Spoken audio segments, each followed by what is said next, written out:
Alright, I'm not going to do a proper video on each individual dancer because they all function virtually the same. Instead, here's a PowerPoint quickly going over each dancer and how well they perform their roles within their given game. Fina is your dancer in Fire Emblem Mystery of the Emblem and its remake New Mystery of the Emblem. As a unit, she's incredible and sets a great precedent for dancers going forward.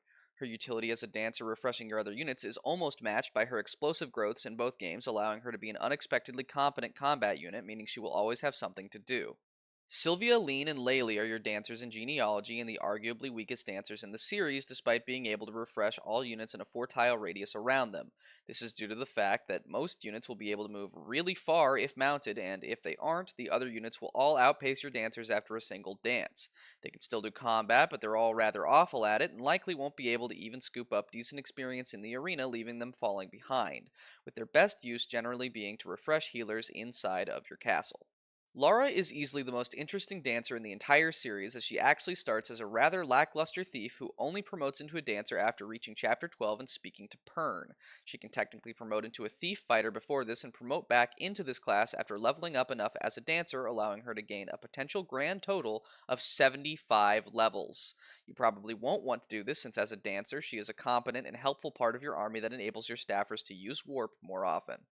Lara and Elfin are your dancers in the Binding Blade and both perform their role as expected. They are held back somewhat by their lack of weaponry compared to earlier entries, but are nonetheless incredible, useful units who allow your strongest characters to make multiple attacks in one round, your slower units to keep up with the bulk of your army, and your healers to clutch up and reach otherwise out of the way injured units.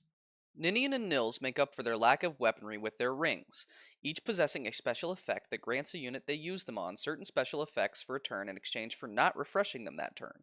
These rings can increase a unit's defensive stats by 10, increase their critical chance by 10%, increase their attack by 10, or increase their avoid by 10. This unique ability allows Ninian and Nils to not only do the typical useful dancer shtick of granting a unit extra turns, but can also allow otherwise middling units to become absolute juggernauts for a turn. Our final GBA dancer is Tethus, and she's easily the worst of the bunch. Without the use of the enemy control glitch, she cannot use a weapon and lacks the decent join time of Lara and Elfin and the unique rings of Ninian and Nils. Still, even as a late joining dancer, she is competent enough and serves her role well. What you see is what you get. Your dancers in the Tellius games are the Herons, who are actually Laguz units. They gain statistical bonuses when transformed, with Rayson being the first one worth discussion. His ability is that upon transformation, he goes from refreshing a single unit to refreshing every unit surrounding him. His sister Leanne always refreshes 2 units to either side of her and gains a massive boost to her speed and resistance when transformed. Raphael uniquely can always refresh all units surrounding him, but cannot take flight like his siblings even when transformed. Awakening's dancer is Olivia, and she's quite competent. Able to once again use weaponry or even reclass if one desires, Olivia's main use will be in refreshing your strongest units early on and your Gale Force users in the late game.